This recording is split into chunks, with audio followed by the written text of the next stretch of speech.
안녕하세요. 저 브루스입니다. 오늘 방송 시작해 보도록 하겠습니다. 오늘은 비전이라는 것에 대해서 말씀을 드리려고 해요. 비전이라는 게 뭘까요? 세계관 같은 거를 비전이라고 우리는 하죠. 한번 이해관계라는 것하고 비전이라는 것을 놓고 비교를 하면서 그 차이를 한번 알아보도록 하죠. 이해관계라는 것은 이해관계 당사자가 그 이유를 명확하게 알고 있는 것입니다. 설명도 되고요. 예를 들어서 태양광 사업에 종사한 사람이 국가 보조금, 태양광에 대한 국가 보조금을 찬성한다고 했을 때 그 사람은 그 보조금이 있으면 자기 수익이 더 높기 때문에 찬성을 하게 되는 거겠죠. 이런 거는 이제 이해관계의 문제입니다. 반면에 비전의 경우는 그렇게 명확한 논리로 나오지가 않습니다. 이해관계라는 것처럼 저렇게 직접적으로 말할 수 있는 것이 아니라 한 사람의 말이 이미 전제하고 있는, 그 사람 말에 이미 전제되어 있는 하나의 생각이죠. 말로는 표현하지 않고 그 사람의 말과 생각에 고유하게 내재되어 있는 하나의 전제가 되겠죠. 비전은 우리 누구나 모두가 가지고 있습니다. 그리고 우리의 사고방식을 굉장히 소리 없이 결정을 하죠. 그것은 뭐 도덕적인 게 될 수도 있고 정치적인 거, 뭐 경제적인 거, 종교적인 거, 뭐 사회적인 것이 될 수도 있습니다. 그러니까 한 사람의 비전이라는 것은 세상이 작동하는 방식을 그 사람이 이해하는 방식이라고 보시면 될 것 같습니다. 오늘은 이 토마스 소엘 박사의 명저, 이 비전의 충돌이라는 책이죠. 이게 원래 1987년도에 출간이 되었고 이제 20세기의 명저로도 유명한 출판사들에서 꼽혔던 책인데 2007년인가에 아마 미국에서도 재출간이 되고 한국에서도 번역이 돼서 나온 것 같아요. 오늘은 이 책에 소개되어 있는 근본적으로 대립이 되고 있는, 그리고 많은 사람들한테 퍼져 있는 두 개의 비전을 가지고 말씀을 드리도록 하겠습니다. 인간에게는 고유한 한계가 있고 그것을 인정하고 수용하는 제약적 비전, constrained vision 하나 하고요. 그런 인간의 고유한 한계를 수용하지 않는 무제약적 비전, unconstrained vision, 이 두 개가 있습니다. 그러니까 제약적 비전이라는 것은 인간에게는 원래 한계가 있기 때문에 세상은 오류투성이고, 그러니까 세상의 고통이나 불행 같은 것을 바라볼 때 그래, 세상은 원래 그런 거야. 세상의 고통이나 불행 같은 건 원래 있는 거야. 누군가가 완전히 없앨 수 있는 게 아니고 그저 신중하고 현명하게 그나마 최선의 삶을 영위할 수 있도록 제도와 시스템을 만들어가는 것이 최선인 것이다 라고 바라보고 있는 비전이고요. 반면 무제약적 비전은 인간은 원래 고통스럽고 불행할 일이 없는데 다른 인간들 때문에, 그리고 시스템이나 제도 때문에 불행한 것이다. 즉 불행의 원인을 인간 본연의 어떤 고유의 한계성에서 찾는 게 아니라 외부에서 찾는 거죠. 그러니까 그들은 이제 세상의 고통이나 아니면 불행을 야기하고 있는 이제 시스템과 제도를 제거를 하고 새로운 세상을 만들자고 얘기를 하죠. 장 자크 루소의 말, 인간은 자유롭게 태어나지만 어디에서나 쇠사슬에 묶여 있어 라는 말이, 문제의 근본은 자연이나 인간 같은 게 아니라 제도라는 어떤 무제약적 비전을 아주 잘 드러내고 있는 말이죠. 여러분은 어떤 비전을 가지고 계세요? 이 비전의 충돌이라는 책에는 수많은 학자의 텍스트들을 인용을 하고 각각 비전이 특정 영역에 어떤 식으로 적용이 되는지를 소개를 굉장히 많이 합니다. 자세한 내용을 알고 싶으면 이 책을 직접 읽어보시기를 추천드리고요. 아마 오늘 제가 소개드리지 못한 굉장히 흥미로운 인사이트들을 많이 접하실 수 있을 겁니다. 저는 이 방송에서는 몇 가지 분야에 한번 예를 들어보도록 할게요. 뭐 대표적으로 환경 분야가 있겠죠. 우리가 익히 들어온 이 지구온난화 같은 게 자연적인 현상이 아니라 인간이 야기한 거다. 그래서 뭐 이산화탄소 배출 같은 거를 이제 조정을 하면 이 문제를 해결할 수가 있다. 뭐 그렇게 여기는 무제약적 비전이 있는 반면에 뭐 지구 온난화로 주장되는 기후 변화는 원래 자연에 있는 현상이고 그것이 인류가 나서서 고칠 수 있는 그런 성격의 것이 아니다라고 얘기하는 제약적 비전이 있습니다. 이번에는 정치인들의 발언을 가지고 또 한번 말씀을 드려볼게요. 사람들의 발언에는 전제가 드러난다고 했죠. 한번 읽어드리도록 하겠습니다. 공평과 정의를 나라의 근간으로 삼겠습니다. 승자 독식과 강자 지배의 낡은 질서를 폐기하고 대한민국의 상생과 평화의 새 질서를 수립하기 위해 저는 먼저 공평과 정의의 원칙을 분명히 세우겠습니다. 라는 정치인의 연설이 있었어요. 여기에 담긴 전제는 뭘까요? 뭐 무슨 이유가 됐던 간에 지금의 세상은 공평하지도 않고 정의롭지도 않다. 그래서 자기 자신이 그것을 없애고 다시 이제 공평하고 정의로운 새 세상을 만들 수 있다라고 전제를 하고 있죠. 그리고 현재 존재하고 있는 질서는 나쁜 사람들이 나쁜 시스템을 세운 거기 때문에 그런 것이고, 자기들이 그 자리에 있다면 정의로운 세상을 만들 수 있다라는 무제약적인 비전을 전제하고 있죠. 어떠세요?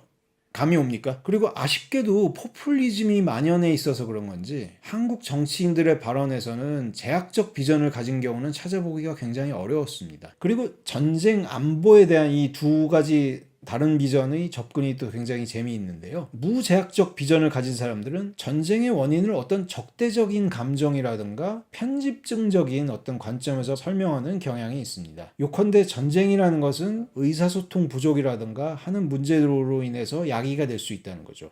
그러니까 전쟁이라는 것 자체를 인간 본성이랑 모순된 것으로 보고 외부에서 요인을 찾고 있는 거죠. 본성이 아니라. 그래서 전쟁 가능성을 줄이려고 하는 방법도 이런 특징들이 보여집니다. 첫 번째로 어떤 지적이나 도덕적으로 더 우월하다고 생각하는 구성원들한테 더 많은 역할을 부여하려고 하고요. 두 번째로는 잠재적인 적대국과 더 나은 의사소통을 시도를 하려고 합니다. 세 번째로는 호전적인 언급을 삼가하려고 하죠. 네 번째로는 적국의 어떤 강화된 대응책 같은 것을 야기할 수 있는 무기 생산, 무기 경쟁, 아니면 군사 동맹, 훈련 같은 것을 제안하려고 하죠. 그리고 다섯 번째로는 민족주의나 애국심을 덜 강조를 하고요. 여섯 번째로는 잠재적인 적들과의 차이점에 대한 협상을 시도하려고 하죠. 이렇듯 늘 평화를 주장합니다. 무제약적인 비전은. 무제약적 비전을 가진 영국 과거 수상 체인벌린 같은 사람들이 사실은 그런 평화를 강조하다가 히틀러한테 속아가지고 제2차 세계대전을 야기한 주요 원인 중에 하나가 됐죠. 당시에 지식인이라고 하던 버트랜드 러셀 같은 사람들도 영국의 무장해제를 주장했었습니다. 한국에서도 정치인들이 이런 말을 해요, 요새. 제가 만들고 싶은 정부는 평화를 통해 국민의 삶을 지키고 평화를 통해 경제를 성장시키는 정부입니다. 한국에서도 역사에서 배우는 거 없이 이러한 무제약적 비전으로 접근을 하는데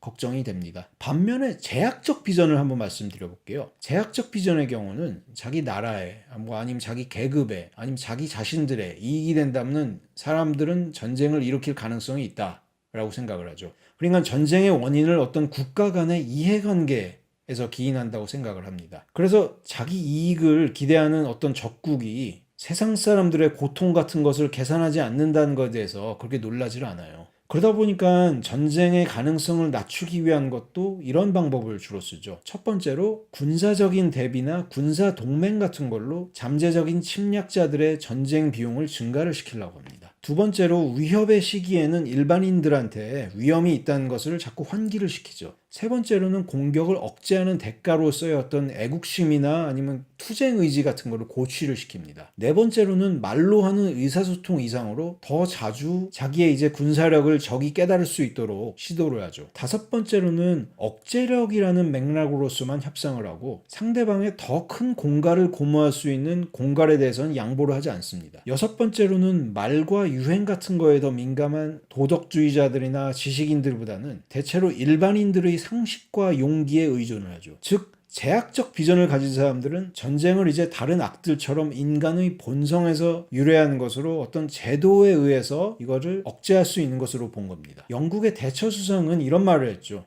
그들은 평화를 원하면 전쟁을 준비해서는 안 된다. 안전을 원하면 위협을 해서는 안 된다. 협력을 원하면 타협을 해야 한다. 라고 말합니다. 그런데 이 접근법은 완전히 틀렸습니다. 닉슨, 포드, 카터가 이끌던 미국이 대탕트 정책으로 타협적으로 나왔을 때 소련은 군비를 증강하고 침략 정책을 추구했습니다. 레이건 대통령이 등장하여 군사적 우위, 체제 경쟁, 그리고 소련의 침략에 대비한 반격 작전을 펴자 소련은 협조적으로 나왔고 무장 해제하였으며 마침내 무너졌습니다. 대처 수상은 이런 말을 했었습니다. 그러니까 여러분도 누군가가 전쟁이나 안보 같은 얘기를 할 때 그 속에 담겨있는 전제들을 한번 잘 생각해 보시기 바랍니다. 이번엔 법에 대해서 한번 말씀을 드려볼게요. 법은 법과 법관의 역할의 어떤 경계선상에서 제약적 비전과 무제약적 비전을 생각하시면 됩니다. 미국의 유명한 법관 올리버 웬델 홈즈는 이런 말을 했죠. 법의 생명은 논리가 아니라 경험이다. 법은 수세기에 걸쳐 국가 발전사를 구체화하고 있으며 법을 마치 수학책의 공리와 추론만을 포함하고 있는 것처럼 다뤄서는 안 된다. 무슨 말이냐면 세상에 어떤 누구도 순수하게 자기가 가진 지적인 능력만으로 법은 이래야만 한다 라고 말할 수 있는 사람이 없다는 거죠. 그리고 또 우리는 어떤 시행착오 속에서 배워야 된다는 말입니다. 우리가 세상의 모든 일을 무슨 문제 같은 거 풀듯이 미리 알고 그것을 다 판단할 수는 없는 거죠. 무제약적 비전에서의 법은 존 스튜어트 밀의 이런 말에 잘 나타나 있습니다. 판례를 조사하는 것은 낡아빠진 수단을 위해 현재의 목적을 불합리하게 희생하는 것이다. 이러한 시각은 누군가 와가지고 법을 업데이트를 해야 된다는 말입니다. 그것도 현실에서의 어떤 수많은 사람, 수많은 시간 속에서의 경험이 아니라 어떤 사람의 지적인 능력을 가지고 말이죠. 물론 그 누구도 법이라는 게 과거의 어떤 특정 시점에 고정되어 있어야 된다고 생각을 하지는 않죠. 그런데 핵심 문제는 누구에게 그 법을 바꿀 권한을 줄 것이며 그 사람에게는 어떤 제약을 둘 것인가 라는 겁니다. 그래서 그 사람이 법을 자기 개인의 어떤 감정, 상상, 이론의 분출구로 삼지는 못하도록 말이에요. 무제약적 비전을 주장하는 법관들은 소위 사법행동주의 같은 거를 주장하는 경우가 많이 있습니다. 미국의 법 철학자 로널드 드워킨 같은 사람들이 대표적인 예죠. 이 사람은 헌법과 도덕 이론의 융합을 주장을 했습니다. 그래서 헌법 자체를 특정 도덕 이론에 근거하고 있으며 특정 개념을 규정한다기보다는 도덕적인 생각에 호소하는 것으로 이해해야 된다고 주장을 하죠. 그러면서 법정을 정치 도덕성의 문제를 답할 준비가 되어 있어야 한다는 의미에서 행동주의 법정이어야 한다고 주장을 합니다. 오늘날 한국의 법정은 어떨까요?